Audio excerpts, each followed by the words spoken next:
오늘 또 그대의 최고의 날입니다. 임은미 선교사 묵상입니다. 2022년 1월 30일 주일 최고의 날. 너는 무엇을 보느냐?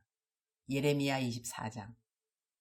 어제는 아래와 같은 문자가 왔다. 선교사님의 오늘 묵상은 제가 오랫동안 주님께 물었던 기도에 대한 응답이었습니다. 너무 감사해서 참 많이 울었습니다. 선교사님의 묵상 구절구절마다 주님의 마음을 알게 되었고 앞으로 제가 어떻게 살아가야 할 방향성을 찾게 되어 감사하고 행복합니다. 선교사님을 통해 주님의 사람들에게 예레미야처럼 주님의 신실한 말씀이 온전히 선포되기를 소망합니다. 귀한 말씀 전해주셔서 감사드립니다. 나는 이렇게 내 묵상을 통해 신앙생활에서 답을 얻지 못했던 어떤 질문이 답을 찾게 되었다는 말을 들으면 참으로 감사하고 그리고 반갑다. 우리가 신앙생활을 한다는 것은 기본적으로는 교회를 다니고 그리고 성경을 읽고 기도를 한다는 것이다. 더 나아가서는 선을 베풀고 전도를 하고 어제는 내가 기도를 많이 하는 사람이 가질 수 있는 기도 많이 하는 의에 대한 것을 언급했는데 오늘은 기도를 많이 하는 사람들에게 우리들이 어떻게 말을 하면 좋을까에 대한 말을 조금 하고 싶다. 기도를 암만 많이 해도 그 응답하시는 분이 하나님인 것을 알지만 그렇다고 기도 많이 해주시는 분들에게 그대 기도 때문에 이 일이 잘 된 것이겠어요? 다 하나님이 하신 것이지. 이렇게 말을 한다면 이것 역시 은혜로운 말은 아닌 것 같다. 성경은 분명히 우리에게 말을 할 때는 듣는 자에게 소용이 되는 대로 즉슨 그 사람을 세우는 일에 소용이 되는 말을 하라고 했기 때문이다. 그러니 기도해 준 사람에게 감사하다는 표현을 하는 것이 올바른 태도가 되는 것이다. 그러면 감사를 받는 사람의 태도 역시 올바른 것이 필요한데 감사하다고 누가 표현해주면 어떤 사람은 이렇게 답을 한다. 저에게 감사하지 마세요. 모든 것은 주께 영광.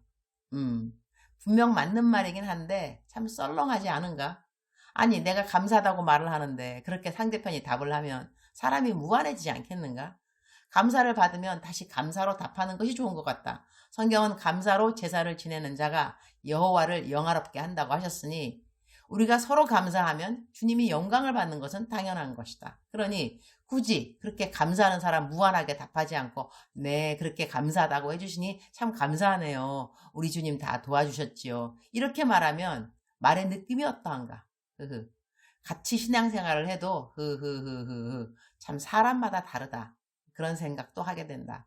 이 모든 사람을 다 품으시는 우리 하나님 완전 대단. 위대하신 우리 주님 감사. 예레미야 24장 3절.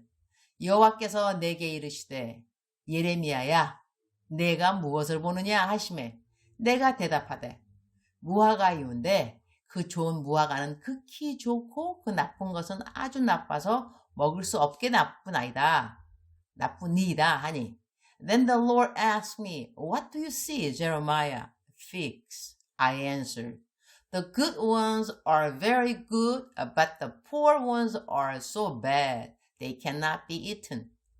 유다 백성들이 바벨론에 잡혀가고 난 다음의 이야기다. 나는 여기서 하나님과 예레미야의 대화가 마음에 와 닿는다. 하나님이 물으신다는 것이다. 예레미야야, 내가 무엇을 보느냐? 예레미야는 어떻게 하나님의 음성을 들었을까? 그는 대답한다. 그가 본 것을. 그가 하나님의 음성을 듣지 못했다면 그는 대답할 수 없었으리라. 우리는 예레미야 같이 하나님의 육성을 듣는 것은 아닌 것 같다. 그러나 우리도 하나님의 음성을 듣는다. 우리에게는 성경 말씀이 있고 주의 종들이 설교를 하실 때 하나님의 음성을 듣기도 한다. 우리 마음에 성령님이 계시기 때문이다. 그리고 그 성령님은 우리의 생각을 통하여 대화를 하시기 때문이다. 나 같은 경우에는 방언으로 기도를 하면 하나님의 음성을 더 선명하게 듣는 것 같다. 그냥 마음으로 기도할 때가 있지만 그렇게 기도하다가 방언으로 기도를 바꾸면 하나님이 어떤 것은 아주 세세하게 말씀하시는 것을 들을 때가 있다. 그러나 나는 모든 사람이 꼭 방언을 해야 한다고 믿는 사람은 아니다. 성경은 분명히 모든 사람이 다 방언하겠느냐 하셨으니 모든 사람이 다 안 해도 된다는 것이다. 그러니 방언을 안 한다고 해서 하나님의 말씀을 못 들을 리는 없는 것이다. 오늘 묵상의 포인트는 예레미야는 하나님과 대화를 할 정도로 그는 하나님과 관계가 있었다는 것이고 하나님은 그에게 보여주고 싶은 것을 보여주셨다는 것이다.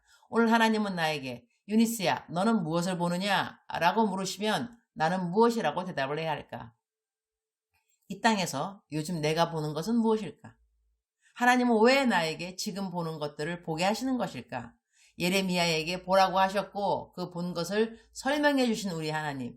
이 세상에서 지금 내가 보는 것을 허락하신 하나님이 내가 마땅히 이해하고 그리고 행해야 할 일들이 무엇인지 알려주시기를 기도한다. 주님, 오늘 또 최고의 날입니다. 이 땅에서 보게 되는 것들이 참 많습니다. 그러나 때로는 하나님이 보라고 하지 않는 것들을 보고 있지는 않은지 그런 생각도 하게 됩니다. 무엇을 보느냐? 라고 물으시는 하나님께 내가 마땅히 보고 하나님 말씀대로 순종해야 할 것들을 보기 원합니다. 오늘은 거룩한 주일, 집에서 비대면으로 드리는 예배에도 신령과 진정으로 예배를 드리게 하여 주옵소서. 계속 모든 강의와 설교 준비를 하고 있는데 어떤 강의는 이전에 한 적이 없는 강의인지라 준비가 좀 더 많이 필요하네요. 모든 준비에 성령님 간섭하여 주시기를 기도드립니다. 주님 사랑합니다. 주님 감사합니다. 오늘 또 우리 주님 저를 보시면서 하루 종일 기쁘시면 참 좋겠습니다. 사랑하는 그대여, 사랑하는 그대여 출석 부르고 있습니다. 대답하셔야죠. 오늘 설교가 아니라 묵상 되게 짧죠. 그리고 오늘 제 목소리 어떤가요? 좀 볼륨 이것이 좀 높지 않은가요?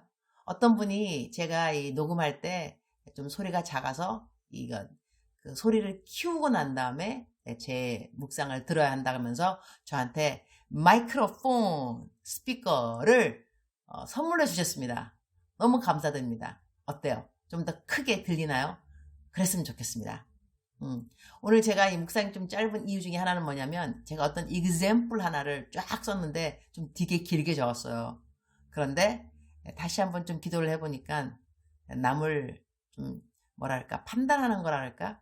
왜냐면 제 묵상은요 제 묵상이잖아, 그죠? 그러니까 제 묵상이니까 남들은 자기의 입장을 변명할 수가 없습니다.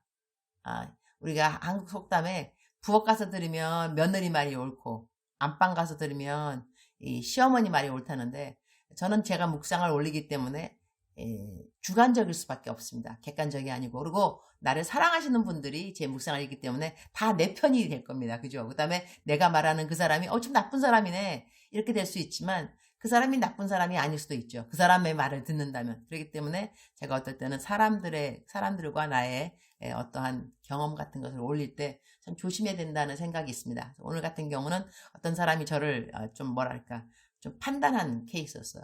제가 그 설명을 할 수 있겠지만 그 설명을 쫙 썼는데 다시 좀 기도해 보니까 하나님께서 너가 이러한 example은 안 올리는 게 좋지 않겠니? 라는 생각이 들어서 제가 다 지워버렸죠. 그러니까 당연히 오늘 제 묵상이 짧아졌습니다. 사랑하는 그대여, 사랑하는 그대여, 사랑하는 그대여. 억만 번 더 들어도 기분이 좋은 말.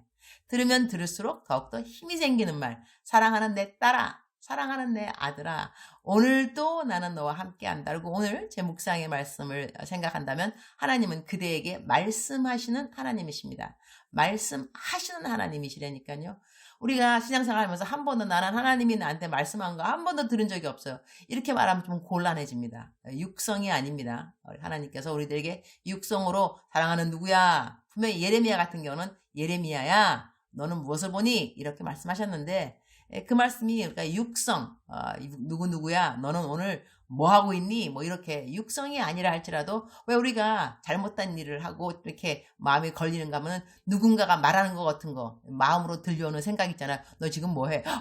어떻게? 뭐 이런 식으로 그죠? 그때 뭐 공중에서 너 지금 뭐 해? 이렇게 했겠어요? 내 마음속에서 너 지금 뭐 하는 거야? 이렇게 들려올 수 있는 이런 것을 이제 하나님의 음성, 하나님의 음성이라고 하는 것은 제가 제 유튜브에 한번 올린 적이 있는데요. 하나님의 음성 가리는 거. 하나님의 음성이라는 것은 방향성입니다. 방향성. 그리고 이 열매를 보아 알지니. 열매를 보아서. 그러니까 방향성이라는 것은 내가 마음속에 들어온 생각. 하나님의 음성처럼 들려온 생각이 나로 하여금 하나님께로 향하게 하는지 아니면 마귀한테 가게 하는. 그러니까는 간단하게 예를 든다면 이렇습니다. 내가 우울하죠? 사람이 우울할 수 있겠죠. 어떤 일을 통해서. 근데 우울할 때 내 마음에 드는 생각이 있습니다. 이것이 하나님의 음성인가 아닌가? 자, 내 마음에 드는 생각 간단하게 이럴 수 있죠. 얘야, 너 이렇게 우울하니? 하나님의 이름은 임마누엘이야. 내가 너와 함께하고 있단다. 자, 이것이 육성이 아닙니다. 그러나 내 마음속에서 임마누엘이라는 말도 떠올랐고 임마누엘의 뜻도 떠올랐어요. 하나님이 나와 함께 하신다. 그래, 하나님이 나와 함께 하셔. 나 이러면 안 되지. 나 이겨야지. 아자아자자 이러면서 대적기도까지 막 예수의 이름으로 명하노니 이 우울한 영 떠나갈지어다. 막 이러면서 그럼 다시 마음이 정상으로 돌아오고 다시 밝은 마음 들을 때 하나님 감사합니다. 이럴 수 있겠죠. 그러면 그때 들었던 하나님의 음성은 무엇일까요? 하나님 음성이 맞는가? 하나님의 음성이죠. 왜냐하면 방향성을 볼 때 나는 지금 누구를 향하고 있는가? 하나님을 향하고 있잖아. 그죠? 그러나 이걸 반대로 생각한다면 내가 지금 우울하다. 우울한데 내 마음속에 드는 생각이 너 우울하지. 너 죽어. 너 하나 죽으면 모든 것이 다 해결되는가? 너 때문에 너가 사는 게 민폐야, 민폐. 너 죽어버리려니까. 자, 이런 생각이 들었어요. 이런 생각이 하나님의 음성이었을까? 그러니까 분명히 없죠. 왜냐하면 지금 방향을 볼 때 지금 이 사람은 하나님으로부터 멀어지는 것이고 극단적인 생각을 할 그러한 기회까지 주어진 거니까 이것은 하나님으로부터의 음성일 리가 없습니다. 이렇게 우리는 가릴 수가 있습니다. 방향성을 보아서 열매를 보아할지니 나로 하여금 하나님께 가까이 가게 하는가? 하나님의 음성인 것이고 나로 하여금 하나님에부터 멀어지게 하는가? 마귀의 음성인 것이죠. 그렇게 우리가 아주 간단하게 하나님의 음성을 분별하는 분별력, 영어로 discerning이라고 그러는데 분별하는 거죠. 분별. 우리가 하나님 음성 분별할 줄 알아야 되는데 사랑하는 그대요. 오늘 하나님께서는 그대에게 말씀하십니다. 사랑하는 내 딸아, 사랑하는 내 아들아, 나는 너와 함께 한다. 너와 동행한다. 너를 도와줄 거야. 우울하지 마. 왜 우울하니? 왜 실망하고 왜 좌절하는 거야? 그러지 말라니까. 내가 너 도와준다니까. 이렇게 말씀하시는 하나님의 파즈를 긍정적이고 밝고 성경적인 그런 음성을 듣는 그대가 되기를 축복합니다. 사랑하는 그대요. 사랑합니다. 사랑하는 그대요. 축복합니다. 오늘은 설교가 좀 길었네요. 사랑하는 그대요. 오늘도 그대의 최고의 날입니다.